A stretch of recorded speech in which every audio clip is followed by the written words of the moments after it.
Hello friends, എല്ലാവർക്കും cook with മഞ്ജുഷയിലേക്ക് സ്വാഗതം. ഇന്ന് ഞാൻ വളരെ എളുപ്പത്തിൽ തയ്യാറാക്കാൻ പറ്റുന്ന ഒരു ചില്ലി ചനയുടെ റെസിപ്പി ആയിട്ടാണ് വന്നിരിക്കുന്നത്. അപ്പോൾ അതെങ്ങനെ റെഡിയാക്കി എടുക്കാമെന്ന് നമുക്ക് നോക്കാം. അപ്പോൾ അതിന് വേണ്ടിയിട്ട് ഞാനൊരു ഗ്ലാസ് വെള്ളക്കടല എടുത്തിട്ടുണ്ട്. ഇത് 200 ഗ്രാം കൊള്ളുന്ന ഒരു ഗ്ലാസ്സാണ്. ഇനി ഇതൊരു 8 മണിക്കൂർ നേരം വെള്ളത്തിൽ കുതിർക്കാനായിട്ട് ഇടണം. ഇപ്പോൾ ഇത് 8 മണിക്കൂർ കഴിഞ്ഞപ്പോഴേക്കും കടലയൊക്കെ നല്ലപോലെ വീർത്ത് വന്നിട്ടുണ്ട്. ഇനി ഇതിലോട്ട് ആവശ്യത്തിന് ഉപ്പ് ചേർത്തിട്ട് നമുക്ക് കുക്കറിലിട്ടൊന്ന് വേവിച്ചെടുക്കണം. അപ്പോൾ ഓരോ കടലയുടെയും വേവ് വ്യത്യാസമായിരിക്കും. എനിക്കിപ്പോൾ ഇവിടെ ഹൈ ഫ്ലെയിമിലിട്ട് ഒരു വിസിലും പിന്നെ ലോ ഫ്ലെയിമിലിട്ട് 2 വിസിലാക്കിയപ്പോഴേക്കും നല്ലപോലെ വെന്ത് കിട്ടിയിട്ടുണ്ട്. ഇപ്പോൾ ദേ ഇതിലെ വെള്ളമൊക്കെ ഞാൻ ഊറ്റാനായിട്ട് ഒരു സ്ട്രെയിനറിൽ വെച്ചേക്കാണ്. വെള്ളമൊക്കെ നല്ലപോലെ ഊറ്റിക്കളഞ്ഞതിന് ശേഷം നമുക്കിതിന് കോട്ടിങ് തയ്യാറാക്കാം. ഇപ്പോൾ ഞാൻ ഒരു പാത്രത്തിലോട്ട് ഇട്ടിട്ട് 3 ടേബിൾ സ്പൂൺ കോൺഫ്ലവർ ആഡ് ചെയ്ത് കൊടുക്കുകയാണ്.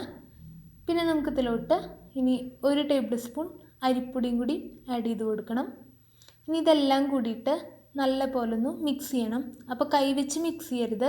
ഞാനിപ്പോൾ ഈ കാണിക്കണ പോലെ വേണം മിക്സ് ചെയ്യാനായിട്ട്. കാരണം കൈവച്ച് മിക്സ് ചെയ്താൽ ഈ കടലൊക്കെ വെന്തിരിക്കല്ലേ, അപ്പോൾ ഇങ്ങനെ പൊട്ടിപ്പോകാനായിട്ട് ചാൻസ് ഉണ്ട്. അതുകൊണ്ട് ഇങ്ങനെ ഒന്ന് നല്ല പോലെ ഒന്ന് മിക്സ് ചെയ്തെടുക്കുക. ഇപ്പോൾ ഇതാ കടലയ്ക്ക് ഒരുവിധം കോട്ടിങ് ആയിട്ടുണ്ട്. ഇനി ഇതിലോട്ട് നമുക്ക് 1.5 ടേബിൾ സ്പൂൺ വെള്ളം ഒഴിച്ച് കൊടുക്കുക. എന്നിട്ട് വീണ്ടും ഇതുപോലെ തന്നെ ഒന്ന് നന്നായിട്ട് മിക്സ് ചെയ്തെടുക്കുക. ഇപ്പോൾ ഇതാ കണ്ടോ, കടലയിൽ നല്ല പോലെ ഒന്ന് കോട്ടിംഗ് ആയിട്ട് വന്നിട്ടുണ്ട്. ഇനി അടുത്ത റൗണ്ട് കോട്ടിങ് ചെയ്ത് കൊടുക്കണം. അതിന് വേണ്ടിയിട്ട് വീണ്ടും 3 ടേബിൾ സ്പൂൺ കോൺഫ്ലവർ ആഡ് ചെയ്ത് കൊടുക്കുക. എന്നിട്ട് ഇതുപോലെ തന്നെ നന്നായിട്ടൊന്ന് മിക്സ് ചെയ്തെടുക്കുക. ഇപ്പോൾ നമ്മുടെ കടല വറുക്കാനായിട്ട് റെഡി ആയിട്ടുണ്ട്. ഇനി നമുക്കിത് വറുത്തെടുക്കാം. അതിന് വേണ്ടിയിട്ട് ഞാനൊരു കടായിൽ എണ്ണ ഒഴിച്ചിട്ടുണ്ട്. ഇതിലോട്ട് ഈ കടല ഇട്ടിട്ട് വറുത്തെടുക്കാം.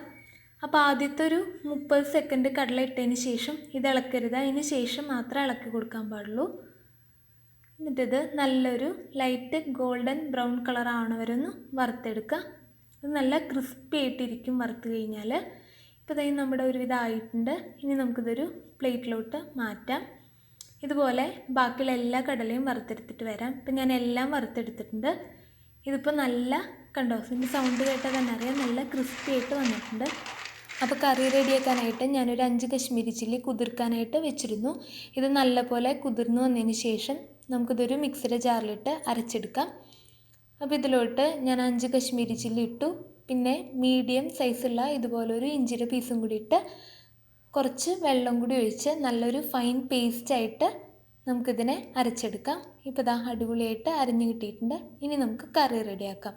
ഞാനിപ്പോൾ ഒരു കടായി ചൂടാക്കാൻ വെച്ചിട്ടുണ്ട്. അതിലോട്ട് 2 ടേബിൾ സ്പൂൺ സൺഫ്ലവർ ഓയിൽ ഒഴിച്ചു കൊടുക്കുക. നമ്മൾ നേരത്തെ കടല വറുക്കാനെടുത്ത എണ്ണ തന്നെയാണ് ഞാൻ ഒഴിച്ചു കൊടുത്തിരുന്നത്. ഇനി ഇതിലോട്ട് അരച്ച് വെച്ചിരിക്കുന്ന ചില്ലി പേസ്റ്റ് ഇട്ടിട്ട് നല്ലപോലെ ഒന്ന് വഴറ്റിയെടുക്കുക. ഇതിലെ വെള്ളമൊക്കെ വറ്റി പുറത്തേക്ക് എണ്ണ തെളിഞ്ഞ് കാണുന്നവരൊന്ന് കുക്ക് ചെയ്തെടുക്കണം. അപ്പോൾ ശ്രദ്ധിച്ച് കരിക്കാണ്ട് നല്ല പോലെ ലോ ഫ്ലെയിമിലിട്ടിട്ട് വേണം ഇതിങ്ങനെ കുക്ക് ചെയ്തെടുക്കാനായിട്ട്. ഇപ്പോൾ ഇതാ ഒരുവിധം റെഡി ആയിട്ടുണ്ട്. എണ്ണയൊക്കെ നല്ലതായിട്ട് തെളിഞ്ഞ് പുറത്ത് കണ്ടു തുടങ്ങിയിട്ടുണ്ട്. ഇനി നമുക്കിതിലോട്ട് ഒരു 12 അല്ലി വെളുത്തുള്ളി നല്ല പോലെ ചോപ്പ് ചെയ്തത് ആഡ് ചെയ്ത് കൊടുക്കുക. പിന്നെ ഒരു മീഡിയം സൈസുള്ള സബോള നന്നായിട്ട് ഫൈനായിട്ട് ചോപ്പ് ചെയ്തത് ആഡ് ചെയ്ത് കൊടുക്കുക. ഇനി ഇത് ജസ്റ്റ് 1 മിനിറ്റ് ഒന്ന് നന്നായിട്ട് വഴറ്റി കൊടുക്കുക. ഓവർ കുക്ക് ചെയ്യേണ്ട ആവശ്യമില്ല. ജസ്റ്റ് 1 മിനിറ്റ് ഒന്ന് സോട്ട് ചെയ്തെടുത്താൽ മതി. ഇനി നമുക്കിതിലോട്ട് ഡാർക്ക് സോയാ സോസ് ഒരു 1.5 ടീസ്പൂൺ ഒഴിച്ചു കൊടുക്കുക. പിന്നെ ടൊമാറ്റോ സോസ് 1 ടീസ്പൂൺ ഒഴിച്ചു കൊടുക്കുക. ഇതെല്ലാം കൂടിയിട്ട് നല്ല പോലെ ഒന്ന് വഴറ്റിയെടുക്കുക. ഇതും 1 മിനിറ്റ് ജസ്റ്റ് ഒന്ന് കുക്ക് ചെയ്തെടുത്താൽ മതി. ഇനി ഞാനിതിലോട്ട് 1.5 ടീസ്പൂൺ കോൺഫ്ലവർ ഒരു അര ഗ്ലാസ് വെള്ളത്തിൽ നല്ലപോലെ മിക്സ് ചെയ്തതിന് ശേഷം ആഡ് ചെയ്ത് കൊടുക്കുകയാണ്. ഇനി കോൺഫ്ലവറൊക്കെ നല്ലൊരു തിക്കായിട്ട് വരുന്നവരൊന്നും വഴറ്റിയെടുക്കുക. ഇനി നമുക്കിതിലോട്ട് ഒരു 1/4 ഗ്ലാസ് വെള്ളം ഒഴിച്ചു കൊടുക്കാം. ഇനി ഇത് ജസ്റ്റ് 1 മിനിറ്റ് ഒന്ന് കുക്ക് ചെയ്തെടുക്കുക.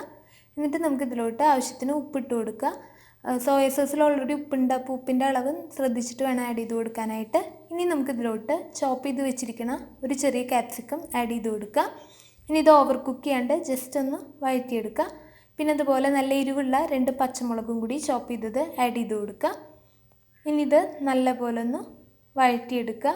ഇത് ഓവർ കുക്ക് ചെയ്യേണ്ട ആവശ്യമില്ല. ജസ്റ്റ് ഒന്ന് വഴറ്റിയെടുത്താൽ മതി. ഇനി ഇതിലോട്ട് വറുത്ത് വെച്ചിരിക്കുന്ന എല്ലാ കടലയും ആഡ് ചെയ്ത് കൊടുക്കുക. എന്നിട്ട് നല്ല പോലെ ഒന്ന് മിക്സ് ചെയ്തെടുക്കുക.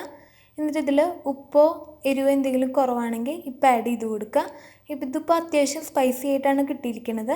ഇനി നിങ്ങൾക്ക് ഇത്തിരി കൂടി സ്പൈസി ആയിട്ട് വേണമെന്നുണ്ടെങ്കിൽ ഈ ഒരു സ്റ്റേജിൽ കുറച്ച് പെപ്പർ പൗഡർ ആഡ് ചെയ്ത് കൊടുത്താൽ മതി. ഇതിപ്പോൾ ദാ നല്ല പോലെ കടലയിൽ കോട്ടിംഗ് ഒക്കെ ആയിട്ട് വന്നിട്ടുണ്ട്. ഇനി ഇതിലോട്ട് ഫൈനലായിട്ട് കുറച്ച് മല്ലിയിലയും കൂടി ആഡ് ചെയ്ത് കൊടുക്കുക. എന്നിട്ട് നല്ല പോലെ ഒന്ന് വഴറ്റിയെടുക്കുക. പിന്നെ ഈ കറി ചൂടോടുകൂടി തന്നെ കഴിക്കാനായിട്ട് ശ്രദ്ധിക്കുക. തണുത്ത് കഴിഞ്ഞാൽ ഈ കടലയുടെ ക്രിസ്പിനെസ് ഒക്കെ പോവും.